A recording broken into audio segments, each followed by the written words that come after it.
오늘 말씀의 제목을 이제 하늘의 예배라고 정했습니다. 이거는 예수 사랑 운동, 어떻게 주님을 사랑할까, 1, 2, 3, 4 이렇게 네 가지 테마를 가지고서 우리가 1시간 기도, 또 성경 이독, 세명전도, 예배 사랑 네 번째 테마까지 지금 와 있는데요. 우리 교회, 저희 교회 예배도 사실은 네 가지 테마로 진행이 됩니다. 이것을 아는 분이 혹시 드물 것 같아서 여러분 주보를 한번 펴보시면 주일 예배를 한번 보세요. 주일 예배를 보면은 예배 순서에 1, 2, 3, 4라는 숫자가 있습니다. 이 네 가지 주제로 우리 교회 예배가 진행이 되는데, 자, 처음부터 한번 보세요. 읽어볼까요? 시작. 하나님께 나아감. 첫째 테마입니다. 두 번째, 향기로운 드림. 세 번째, 말씀 선포. 네 번째, 축복과 파송. 이 네 가지 주제는 이제 시작과 마지막, 첫 번째와 네 번째 주제는 우리가 세상으로부터 하나님께 나아가는 거, 다음 우리 예배하고 주님으로부터 세상으로 파송받는 거, 나아가는 거, 이 두 가지 주제가 시작과 끝입니다. 두 번째는 알맹인데요. 두 번째와 세 번째인데, 첫째는 하나님께 향기롭게 드리는 겁니다. 찬양을 드리고 또 성가대도 찬송을 드리고 예물을 드리고, 우리 교회가 평신도가 성도들이 참여하는 예배를 제가 추구하는데, 그 가운데 광고를 성도들이 맡고 성경 봉독도 성도들이 맡는데, 이것도 하나님께 드리는 겁니다. 다 예배하는 겁니다. 그죠? 그 다음 세 번째 알맹이는 뭐냐면 하나님으로부터 말씀을 듣는 거예요. 자, 한번 따라합니다. 하나님께 나아감, 세상으로 나아감, 향기로운 드림, 하나님의 말씀을 들음. 아, 그렇구나. 우리 교회 예배의 테마가 이렇구나.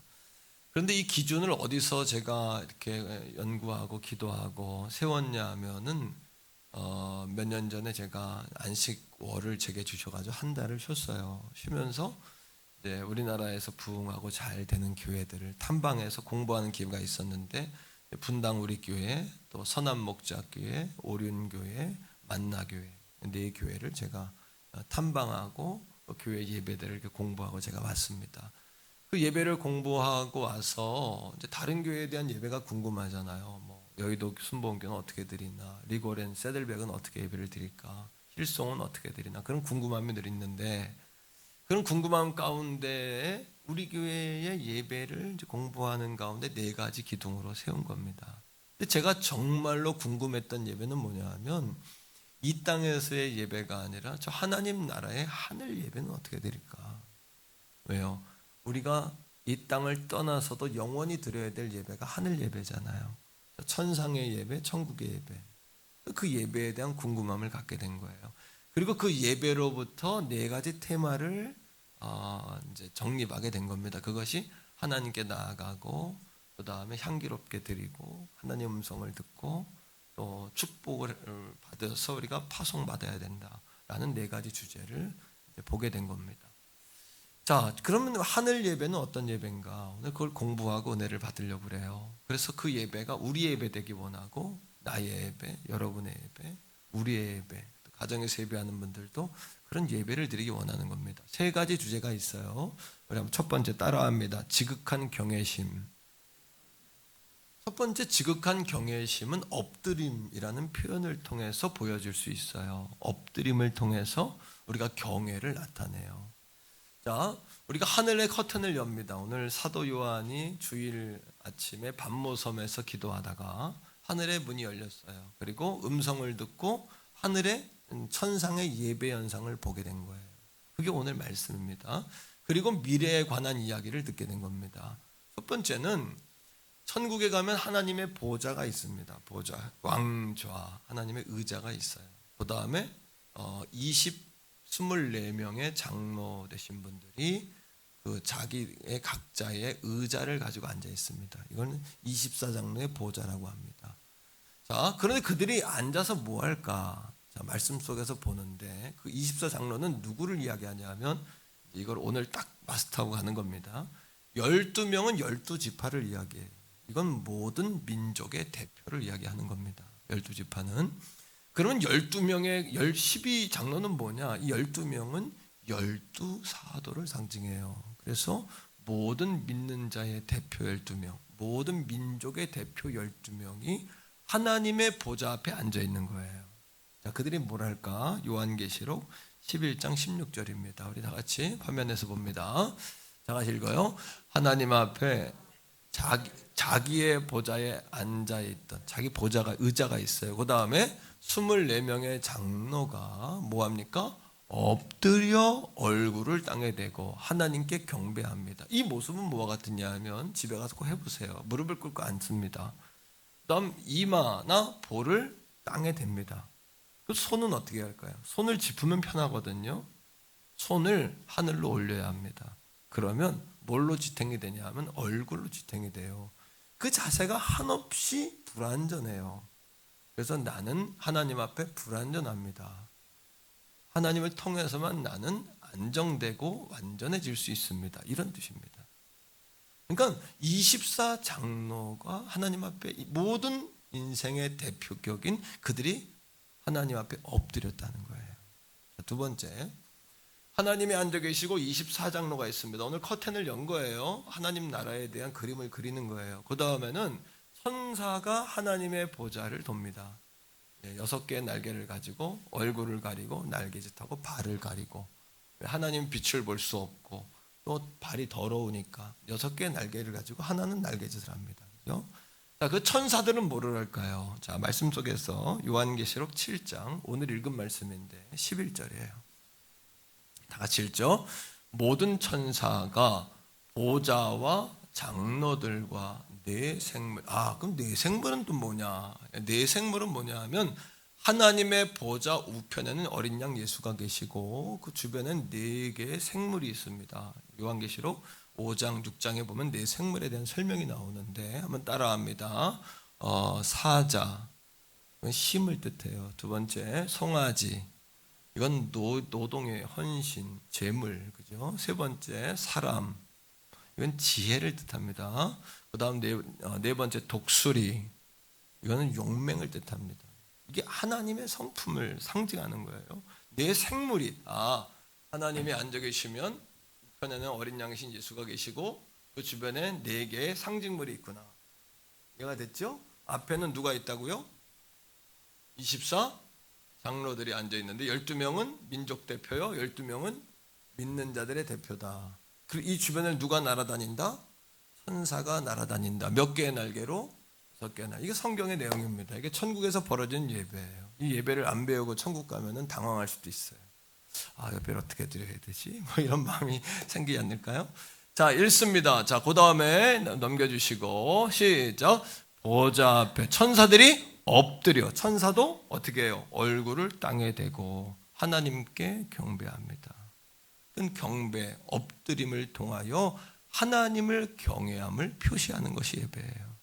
오늘 예배는 앉아있지만 우리의 마음은 어떤 자세로 드려야 된다? 엎드린 자세. 할렐루야. 엎드린 자세로 말씀을 전하고 엎드린 자세로 말씀을 듣고 엎드린 자세로 찬양하고. 근데 왜 이렇게 엎드리냐? 왜 이렇게 엎드려야만 하냐? 자, 성경은 이렇게 이야기합니다. 요한계시록 7장, 여러분 말씀 통해서 봅니다. 9절이에요. 9절 10절인데 왜 엎드려야 되냐? 같이 읽습니다. 이후에 내가 보니 각 나라와 족속과 백성과 방언. 각 나라, 백성, 족속, 방언은 온 민족 열방, 각 나라 말을 하는 온 나라 사람들이 어떻게 해요? 자, 그 다음에 있습니다. 아무도 능히, 14만 4천이라는 건 여러분 그건 믿으면 안 돼요. 그거는 문자적으로 해서가 안 돼요. 오늘 이단이 14만 4천 개, 신천지가 계속 얘기했는데 그거는 여러분 그런 거 미혹되시면 안 됩니다. 셀 수 없는 큰 무리, 셀 수 없는 큰 무리가 어떻게 해요? 나와 뭐를 입고 흰 옷을 입고 손에 종려가지, 올리브 나무 가지를 흔들고 보좌 앞과 어린 양 앞에 서서 하나님 앞과 하나님 옆에 계시는 예수 그리스도 앞에 서서 그들이 이렇게 합니다. 11절이에요. 11절 큰 소리로 외쳐 이르되, 그 다음에 구원하심이 보좌에 앉으시 우리 하나님과 어린 양 함께 있도다. 이거 노래하는 거예요. 왜 그들이 경배해야 되냐? 모든 인생의 영원한 구원, 이 땅에서의 구원, 생명의 구원, 물질의 구원, 우리의 영혼의 구원은 오직 어린 양이신 예수와 하나님이신 아버지 하나님으로부터 흐르기 때문에, 할렐루야, 구원 못 받으면 소용이 없는 거예요. 그런 게 어디 있습니까? 죽어보면 알아요. 죽기 전에 알아요. 제가 성도들이 신방 부탁해서 가면은, 전 부목사 시절부터 돌아가시는 분도 전문이었어요. 돌아가실 땐 그렇게 하나님께서 종을 통해서 운명하게 하는 분들이 많았어요. 참 그것도 하나님의 은혜라고 저는 어렸을 때 생각했어요. 부목사님 시절부터. 왜? 내 담당이 아닌데도 그 부목사님 휴가를 가거나 다른 급한 일이 생기세요고. 그래서 꼭 제가 장례를 많이 치르게 됐어요.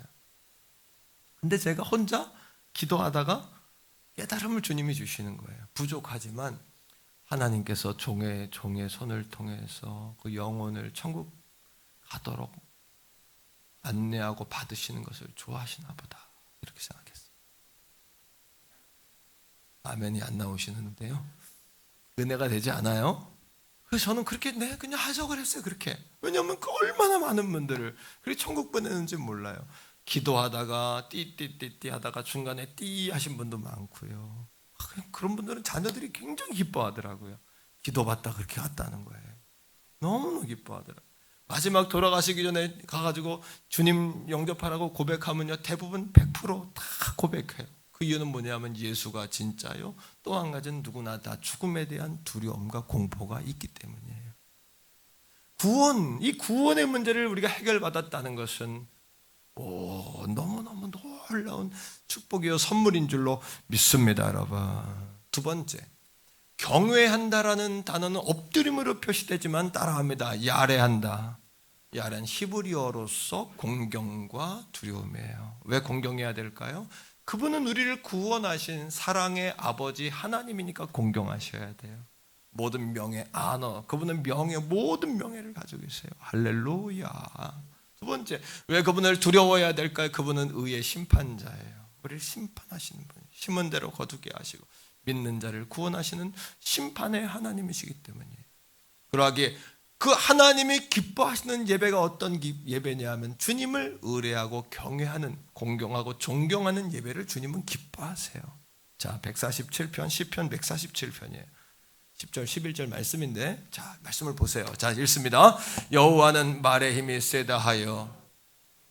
여러분들이 가지고 있는 게 세다고 기뻐하는 게 아니에요, 오늘 이 아침에. 자, 그 다음에 여호와는 사람의 다리가 억세다 하여 기뻐하는 게 아니에요. 오늘 하나님, 나는 아무것도 없이 왔어요, 나는 죄인이, 이런 세리의 마음을 오히려 주님 받으세요. 난 일주일에 한 번씩 금식도 하고, 난 11조도 드리고, 난 구제도 하고, 막 시장판 중앙에 서가지고 바리새인들이 길게 옷을 누려가지고 바리새인이 한번 지나가면, 야, 바리새인들이 지나가면 다 알아. 왜? 땅을 쓸고 다니니까. 그런 거예요. 하지만 성전 먼 곳에 서서 머리도 못 들고, 주님은 그런, 말씀 보세요. 자, 읽습니다. 11절 시작. 여호와는 자기를 야레하고, 그의 인자는 뭐냐 하면 자비롭다는 이야기가 아니라, 성경에 나온 인자는 everlasting love예요. 끊임없는 영원한 사랑으로, 사랑은 우리를 사랑하시는, 그 다음에 그 사랑을 바라는 자들을 뭐 하신다? 기뻐하신다. 할렐루야. 그러니까 가난한 마음으로 온 우리들을 기뻐하세요. 배고픈 마음으로 온 우리를 기뻐하세요. 주님 아니면 만족이 없다는, 완전해질 수 없다, 완전체가 될 수 없다는 마음으로 온 저와 여러분들을 기뻐하시는 줄로 믿습니다, 여러분. 그런데 여러분, 하나님이 기뻐하지 않는 예배는 뭘까요? 거꾸로 경외함이 없는 예배. 다시 말하면 따라합니다. 떨림이 없는 예배. 느헤미야 8장 4절에 학사 여러분 에스라가 이스라엘 백성들 앞에 율법책을 딱 피니까 이스라엘 백성들이 자리에서 일어났어요. 학사 에스라가 말씀을 전하니까 그들이 말씀을 두 손을 높이 들어 아멘 아멘으로 화답해요. 그들이 그 말씀이 선포되자 막 울기 시작해요. 하나님이 기뻐하시는 예배는 예배자가 하나님의 말씀을 듣고 두려움에 떠는 예배를 하나님 기뻐하세요. 구약시대의 서기관들, 그들은 성경을 옮기는 자들입니다. 양 가죽을 말려가지고 종이가 없는 시대니까 거기다 이집트 시대의 종이가, 여러분, 종이를 나무를 이렇게 펴가지고 파피루스라고 종이가 생기기 전에는 양피지에다가 글을 썼거든요. 양피지에다가 글을 옮길 때 서기관들이요, 글을 쓰다가 여호와라는 단어, 히브리어 야훼라는 단어가 나오면 그 자리에서 붓을 놓습니다. 그리고 가서 7번 목욕합니다. 7번 목욕하고 와서는 붓을 갑니다. 다른 건 새 붓으로. 그리고 여호와라고 씁니다. 성경에 여호와란 말이 얼마나 많습니까? 그죠? 구약 성경에. 예? 그러면 또 여호와란 단어가 나오면 가서 또 왜 기꺼이, 당연히 그러해야 하기에 마땅히 두렵고 떨림으로 하나님 앞에 섰습니다. 신약시대의 초대교회 때에는 예수 그리스도 복음서의 예수님의 말씀, 오늘날 빨간 글씨로 되어 있는 예수님이 하신 말씀을 읽을 때에는 모든 성도가 자리에서 일어났어요. 오늘 이 아침에도 사랑하는 성도님들이요, 하나님을 야례하고 경외하고 두렵고 존경하며 하나님 앞에 떨리는 마음으로 서는 저와 여러분 되기를 축원합니다. 이게 하늘의 예배다. 이 하늘의 예배를 복사해서 우리의 예배를 만들고 싶다는 비전, 우리 교회 꿈이요 비전이에요. 그래서 4가지의 기둥으로 하나님께 나아가고 향기롭게 드리며 하나님의 음성을 들으며 파송과 축복을 통해 세상으로 나아가게 하는 교회, 그것이 우리 교회의 그림인 것이에요. 2번째입니다. 따라합니다. 정성스러운 드림. 저 하늘나라의, 하나님 나라의 예배는 정성스러운 드림이 있어요. 뭘 드렸을까요? 면류관을 드렸어요. 요한계시록 4장 10절입니다. 다 같이 읽어볼까요? 시작! 24장로들이 보좌에 앉으신 이 앞에 엎드립니다. 그리고 셋 영원토록 살아계시는 이에게 경배하고 자기의 관을, 크라운, 왕관이에요. 상급. 예? 여러분, 왕이 쓰는 크라운, 관 있죠. 이거를 24장로들이 쓰는 거예요. 우리도 관을 씁니다. 다 영적 면류관을 우리도 다 씁니다. 이 관을 써서 이걸 벗어서 뭐 하는 거예요? 하나님 보좌 앞에 내려놓습니다. 그 이유가 뭘까요? 우리가 인생을 살면서 하나님으로부터 받은 상급과 명예와 학위와 각자 여러분 공로가 다 있어요. 면류관을 우리는 다 쓰고 삽니다. 하지만 하나님 앞에 서보면 하나님의 한량없는 사랑 앞에서 우리의 그 공로가 너무도 초라한 것임을 알기에 그것을 마땅히 벗어 주님 앞에 놓게 되어 있어요. 지금까지 산 것도 주님의 은혜입니다. 지금 내가 호흡하는 것도 주님이십니다. 저는 꿈이 많아요. 18년 전에 교회를 개척하고 시작할 때에 그때로부터 하나님 우리 교회가 한 30배 이상, 3,000% 이상 교회가 복을 받았어요. 하나님 그러한 놀라운 부흥과 놀라운 축복의 역사를 이루어 주실 줄로 믿습니다. 이런 꿈을 가지고 있거든요. 그런 성령의 새바람이 불어오고 정말 본질적으로 말씀과 예수 십자가와 성도들을 영의 진리 가운데 이끌고 싶은 그런 갈망이 있거든요. 하지만 그것도 하나님이 허락해 주셔야 된다는 걸 난 알고 있어요. 그러니까 내 공로의 면류관을 벗는 거예요. 나는 아무것도 아닙니다. 하나님 주님이십니다. 오직 주님이십니다. 할렐루야. 아멘이십니까? 여러분, 우리 인생에는 8가지 면류관이 있습니다. 성경에 보면 8가지 면류관이 나와요. 그 가운데 목사에게 주는 면류관도 있더라고요. 영광의 면류관, 양무리를 잘 목양했을 때 장차 마지막 날에 목자장이신 예수 그리스도, 저는 목자이지만 목자장은 예수 그리스도 아닙니까? 목자장이신 예수 그리스도가 오셔서 제게 영광의 면류관을 씌워주신다는 거예요. 하지만 한낱 여러분, 주님 앞에 내가 서는, 하나님의 보좌 앞에 서는 그날에는 내 머리에 쓴 영광의 면류관 또한 무슨 의미가 있겠습니까? 하나님의 은혜 앞에, 하나님의 사랑 앞에, 하나님의 놀라운 축복 앞에 그걸 벗어드리는 것이 마땅하지 않을까요? 첫 번째, 따라합니다. 썩지 않는 면류관. 이거는 여러분이 인생의 믿음의 경주에서 이기는 자에게 주는 면류관이에요. 두 번째, 따라합니다. 의의 면류관. 선한 싸움 다 싸우고 의의 면류관 받았으리라. 할렐루야. 면류관 받으리. 저 요단강 건너 할렐루야. 그 면류관, 하지만 그 영광스러운 면류관, 하지만 하나님 앞에 서는 그 순간에 하나님의 은혜에 비하면 그 면류관이 무슨 소용이 있을까요? 이 면류관을 벗어 이 면류관조차도 당신의 것입니다라고 내려놓게 된다는 거예요. 그런 예배. 일주일 동안 우리가 얻은 여러분 모든 축복과 은혜와 삶의 열매조차 하나님 아니면 내가 얻을 수 없었나이다라는 고백으로 주님 앞에 나아가는 예배. 이것이 우리 예배가 되어야 되지 않을까요? 우리 예배가 되기를 주의 이름으로 소원합니다. 그런 예배에 성령의 새바람이 불지 않겠습니까? 하나님이 임재하여 기뻐하시지 않겠습니까? 하나님은 오늘도 예배하는 자를 찾으신다고 했는데 그런 자들이 참 예배하는 자들이 아닐까요? 하나님이 만나고 싶은 예배, 하나님도 보고 싶어 하시는 예배, 2000년 전에 사도 요한을 통해 보여주셨던 그 예배, 오늘날도 그것이 일어나기를 원하시는 그 예배가 저를 통해, 여러분을 통해, 우리를 통해, 우리 교회를 통해 이루어질 수 있다면 얼마나 황홀한 영적 황홀함을 우리가 경험할까요?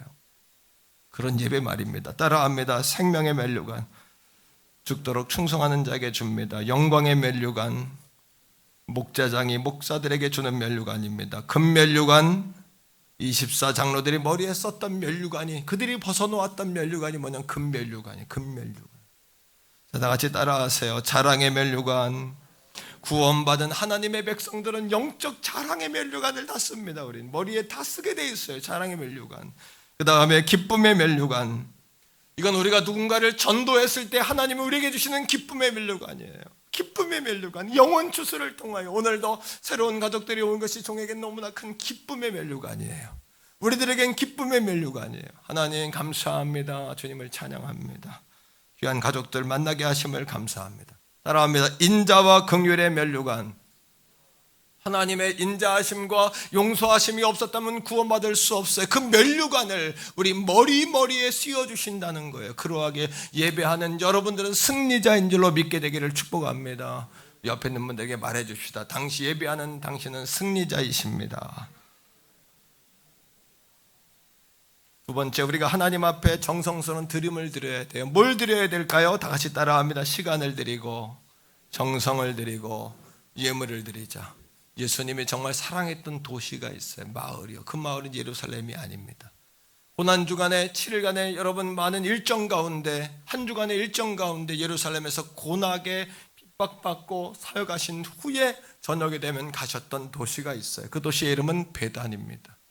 베다니를 왜 사랑하셨을까요? 그곳에는 주님을 너무도 사랑하는 순전한 사람들이 있었기 때문이에요. 주님도 오늘 주님을 환영하는 순전한 사람과 함께 하기를 원하세요. 그곳에는 치료받았던 문둥이 시몬의 집이 있었어요. 주님은 날마다 문둥이 시몬의 집에 거하는 걸 좋아하셨어요. 그곳에는 주님을 지극정성으로 주님을 못 모셔서 안달난 마리아와 마리아가 있었어요. 주님 오세요, 주님 오세요. 한 여인은 음식을 만들어 대접하기를 기뻐했고, 한 여인은 주님 밑에 턱을 걸고 앉아 주님의 말씀을 너무도 사랑했던 그 여인, 그 자매 두 여인 마르다와 마리아. 그린 주님이 그녀들만 생각하고 문둥이 여러분 고침받은 그 시몬을 생각하고 자신을 환영하는 그들을 생각할 때마다 얼마나 베다니에가 주무시는 것이 위로가 되셨을까요? 오늘도 주님이 위로받으신 예배가 감히 될 수 있기를 주의 이름으로 축복합니다. 그러니 예수님께서 예루살렘의 십자가에 죽으신 후에 어디서 부활하셨어요? 베다니까지 오셔서 베다니에서, 왜요? 마지막 보고 싶은 그들을 만나고 거기서 부활하신 거예요. 베다니에서 부활하실 때 500의 형제들이 예수님 부활의 장면을 함께 보지 않았습니까? 우리 교회가 예수님의 부활을 보는 교회요, 다시 오시는 주님을 목격하는 그런 베다니와 같은 베다니의 현장이 되기를 주의 이름으로 소원합니다. 마가복음 14장에 보니까 문둥이 시몬의 집에 주님 방문하십니다. 나병환자, 아직 나병환자일 때 부정한 사람입니다. 주님이 그들과 함께 식사를 하세요. 그런데 조용히 가만히 여러분 과거에 창녀였던 한 여인이 주님을 찾아옵니다. 그리고 주님을 너무너무 사랑하기에, 우리 가족들처럼 너무너무 사랑하기에 자기가 가지고 있던 옥합을 깨뜨려요. 당시에 옥합은요, 나드라는 귀한 향유를 담은 옥합은요, 뚜껑이 진흙으로 완전히 빚어서 막았기 때문에, 왜? 향유는 향기가 빠져나오면 값을 잃어요. 한번 쓰려면 깨뜨려야 돼요. 깨뜨려야 돼요. 깨뜨려서 전부를 들이지 않으면 향유는 못 써요. 향유를 깨뜨립니다. 조금 꺼낸 것이 아니라 완전히 깨뜨립니다. 속된 말로 박살을 낸 겁니다. 완전히 깨뜨려가지고 그 깨진 향유를 가지고 예수님 머리에 뒤에서 머리에 바르는 거예요. 그 장면을 본 가룟 유다가 뭐라고 이야기해요? 여인이여 어찌하여 화를 내면서 서로 말하되 어찌하여 이 향유를 허비하느냐라고 이야기해요. 하지만 주님 뭐라고 이야기하십니까?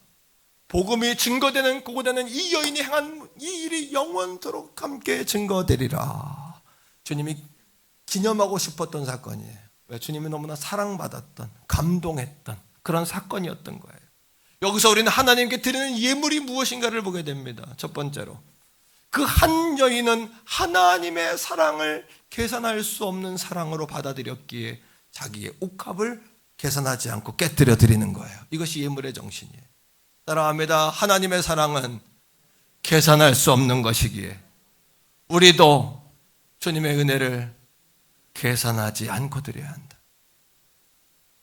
주님의 그렇게 예배를 드려야 예물은 그런 마음으로 드릴 때 주님 받으세요. 하지만 여러분 가룟 유다는 그녀에게 그녀가 드린 것을 계산했기에 아깝게 생각하고 낭비한다고 생각한 거예요. 우리가 주님의 사랑을 계산하는 순간에 모든 건 아까워져요. 좀 어제보다 조금 줄고 어제보다 조금 줄어들고 어제보다 조금 줄어들고 하나님께 드리는 예물이란 우리 다 같이 따라합니다. 더 드려도 모자라고 아쉽고 부족하고 날마다 노력하고 힘써도 주의 정도 날마다 하나님께 부족함을 느껴요. 하나님 제가 부족해요. 연약해요. 나는 아무것도 할 수 없어요. 그러게 주님 앞에 더 열정적으로 나가기를 갈망해요. 온 마음 정성 다 태워서 말입니다. 세 번째로 하나님께 드리되 여러분 어떻게 드려야 될까요? 여러분 기독교의 상징물들을 보세요. 미랄, 하늘의 미랄. 하늘의 미랄이 어떻게 해야 된다고요? 땅에 떨어져 썩어 죽어야 새로운 싹을 틔우듯이 기독교는 희생의 종교예요. 희생의 종교. 따라합니다. 재물이 없는 제사는 없다. 그러니까 여러분 재물과 제사가 피 흘림이 없이는 제사함이 없지요. 양이 피를 흘림을 통하여 우리 죄를 대신해서 죽음을 통하여 여러분 사함을 받는 거잖아요. 그래서 예수님이 십자가에 못 박혀 죽으신 거잖아요. 마찬가지로 제물이 없는 제사는 없어요. 영어로 sacrifice예요. 제사는요. 제물은 뭘까요? sacrifice. 똑같은 동의어예요. 제물이 없는 제사는 없어요. 시간과 정성과 예물과 우리를 헌신하고 하늘의 미랄이 땅에 떨어져 썩어야 새로운 싹이 나는 것과 똑같아요. 또 하나 기독교의 상징 뭐가 있습니까? 소금이에요. 소금은 그대로 있으면 맛을 낼 수가 없어요. 자기를 어떻게 해야 돼요? 녹여야 돼요. 자기 희생이에요. 희생이 들어간 예배를 하나님 받으세요. 또 뭐가 있습니까? 촛불이에요. 빛이에요. 기름을 태우든지 초 자신을 태울 때 빛을 발하는 거예요. 이 기독교의 상징입니다. 또 뭐가 있을까요? 십자가예요. 십자가. 예수님이 십자가의 죽으심으로 우리를 구원하셨어요. 그러하게 기독교의 상징은 희생이에요.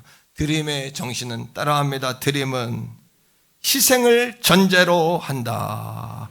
희생이 없는 예배, 희생이 없는 예물, 희생이 없는 헌신은 없어요. 희생하지 않고 하나님 받으시리라 착각이에요. 잘못된 신앙이에요. 여러분 1919년에 3.1운동이 벌어졌어요. 우리 역사적으로 너무 중요한 시기입니다. 내일입니다. 그죠?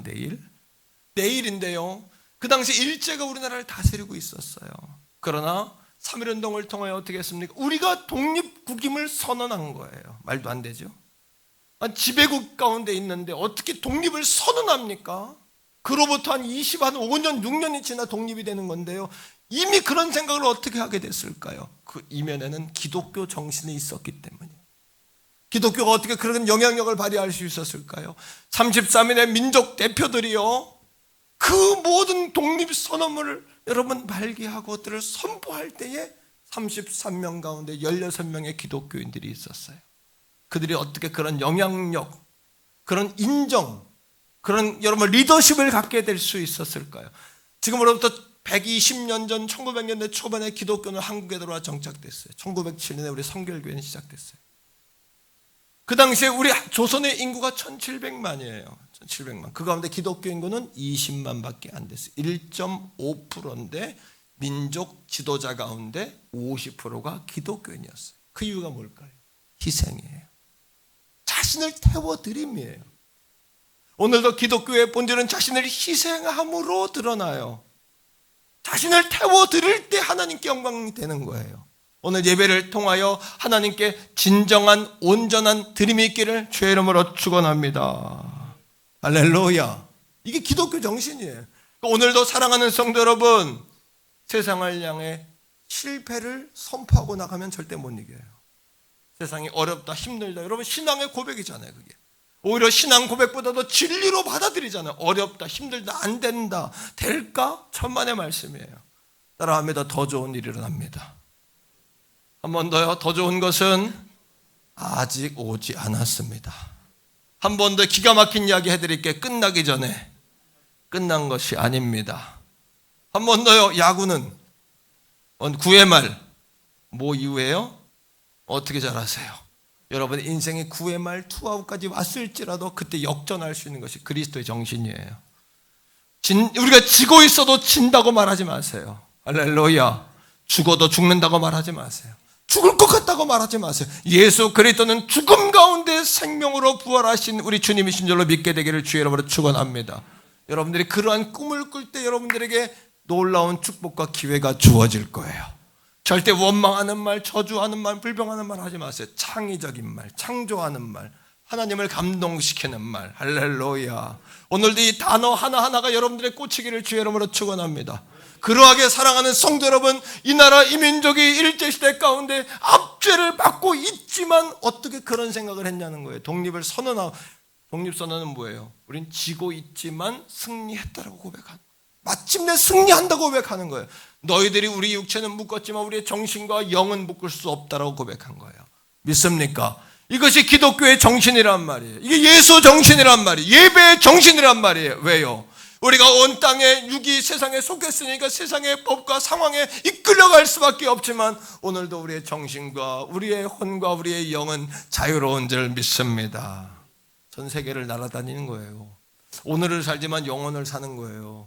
1, 2, 3차원이 아니라 4차원의 인생을 사는 거예요. 우린요. 그러하게 따라합니다. 생각은 말은 행동은 습관은 운명을 결정짓는 겁니다. 눈에 보이는 것이 히브리서 11장 1, 2, 3절에 있는 것처럼요. 믿음은 바라는 것들의 실상이고 보지 못하는 것들의 증거예요. 선진들이 이로써 증거를 얻었고요. 눈에 보이는 것은 눈에 보이지 아니하는 것에 의하여 움직이느니라. 이 진리를 깨달으셔야 돼요. 생각은 안 보여요. 말은 보여요. 꿈은 안 보여요. 말로 보여요. 여러분 믿음은 안 보여요. 하지만 그 사람의 말을 들어보면 그 사람이 믿음이 있는지 없는지를 분별하는 거예요. 이것이 하나님께 드려지는 우리 마음의 묵상과 우리 마음의 소원이 주님께 연락되기를 원한다는 말씀처럼 우리 다 기도로 하나님께 올려지는 거예요. 이게요. 다 고백으로 올려지는 거예요. 마지막 세 번째입니다. 전적인 순종. 우리 예배는 전적인 순종이 있었다는 거예요. 예배의 시작이 아멘이었고 예배 끝이 아멘이었습니다. 아멘이란 순종하겠습니다라는 거예요. 아멘이란 어떻게 하면 좋겠습니까? 라는 거예요. 왜? 라는 질문이 아니에요. 예배를 드리는 가운데도 왜요? 왜? 내가요? 왜? 나한테만요?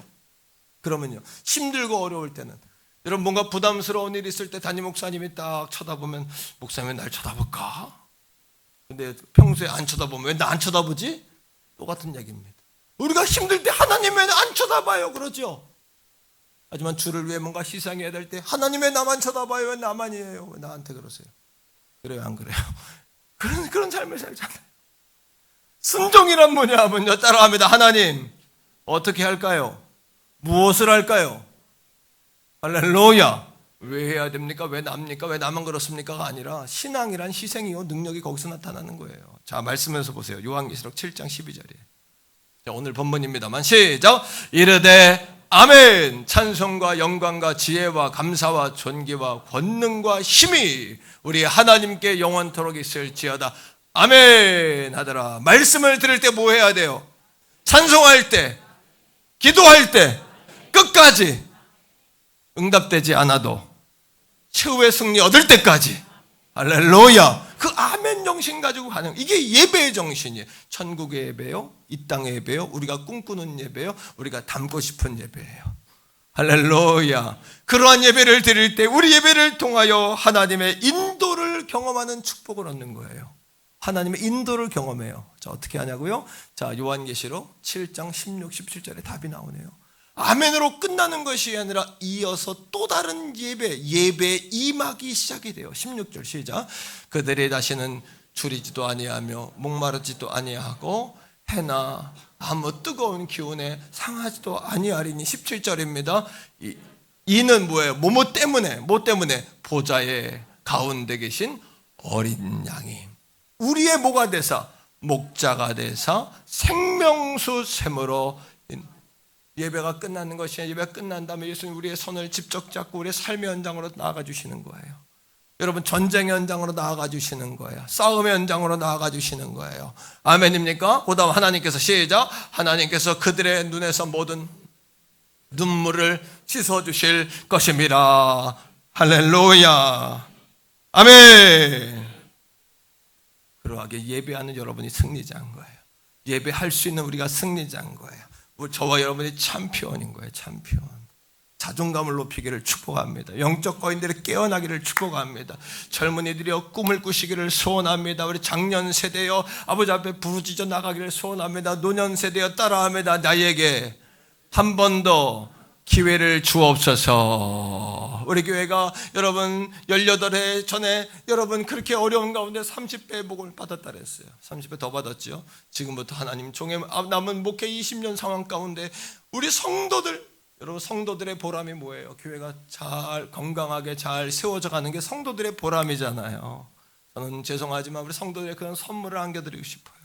또 한 가지, 주 여러분들의 담임 목사인 주의 종이 여러분들이 정말 자랑스러워하고 믿을 수 있고 정말 참 목사님이야, 하나님 기뻐하시는 분이야, 이런 목사, 목회자로 세우는 것이 우리 성도들의 보람 아닙니까? 저는 여러분들에게 그런 선물을 드리고 싶어요. 종을 위해 기도해 주기를 축복합니다. 그러나 우리 힘으로 안 돼요. 어떻게? 주님이 하셔야 돼요. 주님이 도와주셔야 돼요. 우리 교회가 그 본질에서 떠나면 안 돼요. 그러하게 우리 교회 오른편에 뭐라고 써 있어요? 예수. 왼편에 뭐라고 써 있어요? 예수. 벽면에 뭐라고 써 있어요? 예수. 할렐루야. 눈치채셨습니까? 눈만 뜨면 예수. 오른편에도 예수, 왼편에도 예수, 벽에도 예수. 여러분 복사물에도 예수, 예수 사랑 1, 2, 3운동도 아니고 1, 2, 3, 4운동까지 붙여가지고 1시간 기도, 성경 기독, 세명전도, 예수 사랑, 예배 사랑으로 우리 성도들을 뼛속까지 예수의 제자 만들겠다는 이 꿈이 이루어질 줄 믿습니다, 여러분. 할렐루야. 이게 예배의 축복이요, 예배의 임재요, 예배의 능력이라는 거예요. 1940년대 초반에 여러분 온 땅에 세계대전이 벌어졌어요. 독일의 히틀러라는 악마 같은 존재가 많은 사람들을 잔인하게 죽이는 그 잔인함 가운데, 그 무력 가운데 유럽의 많은 나라들이 항복했어요. 하지만 여러분, 하나님을 사랑하고 섬겼던 지도자가 있는 나라인 영국은요, 선전포고를 한 거예요. 우리는 항복 못한다, 우리는 끝까지 싸운다, 우리 뒤에 하나님이 계신다. 하지만 중요한 것은 승산이 없는 게임이었어요. 그러다 국민들 전체는 염려와 근심 가운데 눌리기 시작해요. 그들이 말하기 시작해요. 뭐라고? 우리는 이미 졌어, 우리는 이길 가능성이 없어. 오늘 이 아침에도 여러분의 인생을 향하여, 세상에 나아갈 인생을 향하여 스스로도 그렇게 말하고 있다면 여러분 가능성이 없는 분들이에요. 이미 졌어요, 여러분들. 하지만 그럼에도 불구하고 여호사밧이 마온, 암몬, 모압 백성들이 아버지 하나님 그 3개국이 여러분 쳐들어왔을 때, 하나님 내가 어찌할 줄도 모르고 힘도 없지만 내가 할 수 있는 한 가지, 오직 하나님 야훼만 바라봅니다. 그런 기도를 드릴 수 있다면 여러분들은 가능성이 있는 거예요. 그게 예배의 능력이란 말이에요. 예배의 힘이란 말이에요. 그리고 예배하는 여러분들은 승리자란 말이에요. 할렐루야. 여기에 생명이 있고 진리가 있잖아요. 뭐가 무서워요? 뭐가 부러워요? 부요의식을 가지고, 거인의식을 가지고. 아멘입니까, 여러분? 그때 영국의 수상이었던 윈스턴 처칠이 기도한 사람 아닙니까? 기도하다가 하나님 주신 마음이 있어요. 뭐예요? 전쟁에 이기기 전에 백성들의 마음에 이기는 의식들을 심어라. 승리의식을 심어라. 오늘도 사랑하는 성도 여러분, 여러분을 메뚜기라고 생각하면, 여러분들을 밥이라고 생각하면 절대 못 이깁니다. 그들이 우리의 밥이다. 하나님이 우리에게 주셨다. 생육하고 번성하고 정복하고 충만하고 다스려라. 창세기 1장 28절에 하나님이 사람을 만들어 놓고 처음에 하신 말씀이 블레싱이에요. 블레스. 사람을 축복하시며 가라사대 생육해라, 번성하라, 충만하라, 정복해라, 다스려라. 노아 홍수로 여러분 온 땅이 다 쓰러지고 아담과 하와의 그 죄악의 여러분 죄악의 관영에서 하나님이 사람 만든 걸 후회하셨다 그랬어요. 완전히 심판. 노아의 홍수는 다시 오실 주님에 대한 상징이에요. 완전히 쓸어버린 다음에 하나님 처음에 하신 말씀이 뭐냐면 창세기 12장 2절 3절에 아브라함을 통하여 내가 너를 복의 근원이 되게 하리라. 할렐루야. 믿습니까 여러분? 우리가 잃어버렸던 축복권을 예수 그리스도를 믿음을 통하여 자녀된 권세를 통하여 하나님의 유업을 회복한 거예요. 마침내는 복주려 하심이라. 히브리 6장에 있는 말씀처럼 내가 너를 반드시 복주고 복주며 번성케 하고 번성케 하리라. 하나님이 자신의 이름을 걸고 맹세했잖아요. 사랑하는 성도들이여, 성경에 있는 그대로 신명기 1장 11절의 말씀대로 천배의 꿈을 꾸게 되기를 축복합니다. 큰 나라 백성 되기를 주의 이름으로 소원합니다. 여러분, 난쟁의식 가지고 살 것이 아니라, 패배의식 가지고 살 것이 아니라, 싸워보지도 않고 졌다 그럼 진 거예요. 희망이 없어요. 여러분들은요, 난 질 것 같지만 주님이 도와주시면 된다, 난 부족하지만 주님이시다, 그 정신을 가지고 나갈 때 되는 거예요. 믿습니까? 젊은이들이여 깨어날지어다. 우리 태교원 성결교회 성도들이여 깨어날지어다. 그게 예배의 힘이에요. 예배의 힘. 오늘 예배에 참여하지 않았다면 이 여러분 하나님 마음을 어떻게 알겠어요? 그때 여러분 당시 영국의 국교가 성공회입니다. 성공회 기독교의 하나예요. 목사님이 하나 주교라고 불러요. 윌리엄 템플이라는 유명한 주교를 모십니다. 처칠이 이야기합니다. 목사님 아시죠? 온 나라 백성들이 다 패배의식에 젖었습니다. 이길 수 없다고 합니다. 두려움과 염려 때문에 다 도망갑니다. 오히려 교회들도 예배를 폐하고 사람들이 피난갈 생각만 합니다. 어떻게 하면 좋겠습니까? 목사님, 내일이 토요일 아닙니까? 토요일 12시 정오에 온 국민의 라디오로 온 국민 담화를 발표해 주세요. 여러분, 윈스턴 처칠의 부탁을 받은 윌리엄 템플이요, 라디오 방송국에 서서 이렇게 이야기합니다. 그때 당시에 이렇게 이야기한 그대로의 내용을 읽어드릴게요. 대영제국 국민 여러분, 전쟁은 무섭고도 큰 일입니다. 그러나 하나님께 예배하는 일은 더 큰 일입니다. 가난에 벗어나지 못한 젊은이들이여, 가난 이길 수 있습니다. 질병에 우리를 끊지 못하는 성도 질병 끊을 수 있습니다. 가문에 흐르는 반복되는 저주와 불신앙의 흐름을 예수의 이름으로 끊을 수 있단 말입니다. 세상 무엇으로도 인본주의로 되는 게 아니에요. 우리가 육의 지배를 받지만 우리의 영과 혼은 자유로우셔야 돼요. 자유로워야 돼요. 우리 영과 혼이요. 할렐루야. 만일 우리 국민들이 이와 같은 때에 진정 하나님을 예배할 수 있다면, 그리고 하나님을 바라보고 그 하나님이 우리와 함께 하는 것을 믿을 수만 있다면, 여러분 믿습니까? 정말 믿습니까 여러분? 그렇다면 코로나와 여러 가지 불경기와 어려운 상황 가운데 있지만 여러분 스스로 졌다고 말하지 말란 말이에요. 그것은 하나님 백성들이 입에 담아서 될 말이 아니란 말이에요. 여러분들이 믿을 수만 있다면 전쟁은 결코 하나님보다 큰 일이 아닙니다. 그리고 우리는 능히 우리가 예배한 우리 아버지 하나님의 도우심으로 말미암아 이 전쟁에서 반드시 승리할 것입니다. 지금은 우리가 하나님을 예배할 때입니다. 토요일 12시에 그걸 발표했어요. 그 다음날 아침, 주일 아침이 됐습니다. 온 영국의 교회들마다 땡그랑 총을 치는 거예요. 먼저 주의 종들이 먼저 낙심해 있었던 거예요. 주의 종들이 낙심되어 있으니까 성도들이 깨어날 수가 있습니까? 여러분, 가정에 아버지 어머니들이 낙심해 있는데 자식들이 여러분 방황하지 않을 수 있나요? 이 한국의 교회들이 깨어나서 나라에서 예배를 못하는, 그렇게 생각하지 않습니다. 그렇게 생각하지 마세요. 어떻게 10명이든 20명이든 예배할 수 있는 상황 속에서 숫자가 아니라 여러분 개개인들이 예배에 최선을 다하세요. 이것이 중요한 겁니다. 이것이 거인의 의식이요, 하나님 백성의 자화상이에요. 몇 명 드려라만 이거 신경 쓰지 마세요. 우리가 이기적이기 때문에 그런 이야기를 하는 게 아니라 우리라도 살아있어야 불을 붙일 거 아닙니까? 따라합니다. 우리라도 나라도 살아있어야 불을 붙일 수 있다. 할렐루야. 여러분, 큰 나라 백성의 꿈을 그세요. 그림을 자꾸 그리세요. 지경을 넓히세요. 그때 여러분 이야기합니다. 여러분, 온 나라의 종들이 울렸고 거룩한 주의 날 온 나라 백성들이 다 각자의 교회에 모여서 하나님을 예배했다는 거예요. 오늘 시작할 때 찬양했잖아요. 우리의 모임 중에 임하신 하나님 영상 아름다워라. 형제의 모습 속에 보이는 하나님 영상 아름다워라. 오늘 이 아침에도 재난과 같은 이때에 모여 예배하는 우리 성도들의 형상이 아름답습니다. 가정에서 예배하는 여러분들의 모습이 아름답습니다. 할렐루야. 우리 아들 녀석도 지금 군에 가 있어요. 훈련소에 2주 자가격리해서 예배 못 드려요. 편지를 보내면 아들에게 그랬어요. 아들아, 얼마나 평생 교회에서 큰 아이가 예배하고 싶겠어요. 하지만 영으로 만나자. 오늘 이 아침에 우리 아들도 예배하고 있을 거예요. 할렐루야. 그리고 여러분, 오래전에 돌아가신 우리 이매적 원사님도 천국에서 천국 예배 드리고 계실 거예요. 언젠가 여러분 예배 드릴 거 있으면 저도 나아가서 예배할 거예요. 우리 그때 하나님 앞에 모여 예배할 때 특송 한번 합시다. 대경원 성결교회 출신들 모여라 해서. 아멘.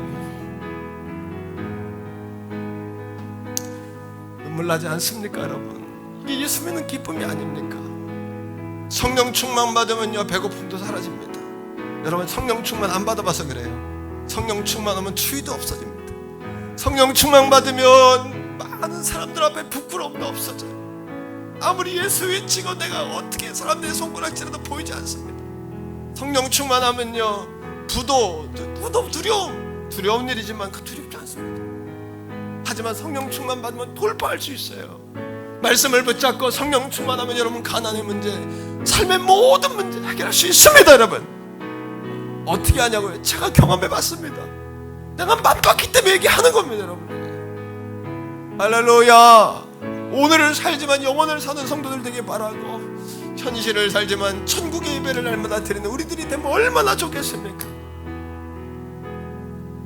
마침내 여러분 영국이 전쟁 가운데 그들이 이길 수는 없었지만 버티고 견디던 가운데 하나님의 도우심으로 마침내 승리를 하게 된 것이에요. 우리 태교번 성결교회 성도 여러분 기억하십시오. 우리의 영이 깨어 날마다 예배할 수 있는 한 세상은 무너지지 않습니다. 이 나라 망하지 않습니다. 한데 하나님 영광이 여러분 자손 가운데 임할 줄로 믿습니다. 여러분 저는 이러한 영광을 우리 성도들이 날마다 경험하기를 원해요. 날마다 경험하기를 원해요. 가정에서 교회에서 낙심하지 마세요. 졌다고 말하지 마세요. 힘을 내세요. 젊은이들이 힘을 내세요. 월세 전세 걱정하지 마세요. 하나님 더 좋은 역사 주실 거예요. 자녀들이 여러분 말 듣지 않아도 걱정하지 마세요. 기도하는 어머니, 예배를 선포하는 아버지가 있는 한 절대 여러분 자녀 망하지 않아요. 하나님 영광에 쓰실 거예요. 그런 큰 나라 꿈을 꾸고 오늘 이 아침 위로받고 새 힘 얻어 돌아가는 우리 가족들 다 되기를 주의 이름으로 간절히 축원합니다.